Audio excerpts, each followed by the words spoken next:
बिल्कुल देखिए, जब हाल में ही जब जीएसटी में बड़ी कटौती हुई थी उस वक्त जो एक्सरसाइज नोटबुक और नोटबुक समेत जितने भी एजुकेशनल मटेरियल होते थे उस पर से जीएसटी घटाकर 12% से नील यानी कि पूरी तरह से एग्जम्प्ट कर दिया गया था। इस फैसले को सभी लोगों ने बहुत सराहा था, लेकिन खासतौर से पेपर जो मैन्युफैक्चरिंग एसोसिएशन है या इंडस्ट्री है उसने उसको बड़ा नागवार गुजरा और कहा कि इसकी वजह से एक तो एक्सरसाइज नोटबुक की कीमतें बढ़ जाएंगी, दूसरा ये होगा कि जो इनपुट टैक्स क्रेडिट होता है वो इंडस्ट्री का अटकेगा और साथ ही साथ इंपोर्ट में एक बड़ी बढ़ोतरी देखने को मिल सकती है। क्योंकि इसके पीछे जो वजह बताई थी उसका ये कहना था कि चूंकि 12% पर अभी तक नोटबुक भी था और साथ ही साथ जो रॉ मटेरियल होता है जिसमें खासतौर से अनकोटेड पेपर और पेपर बोर्ड्स होते हैं ये सब 12% पे थे, लेकिन अब सरकार ने जो हालिया जीएसटी कटौती की उसमें जो अनकोटेड पेपर और पेपर बोर्ड होता था उसके जीएसटी को बढ़ाकर 18% कर दिया था। लिहाजा इंडस्ट्री इस बात से नाखुश है और लगातार वित्त मंत्रालय से लेकर प्रधानमंत्री कार्यालय तक अप्रोच किया और कहा कि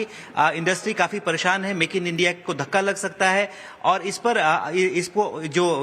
तमाम जितने भी पेपर हैं उनको यूनिफॉर्म उस पर 5% जीएसटी होना चाहिए।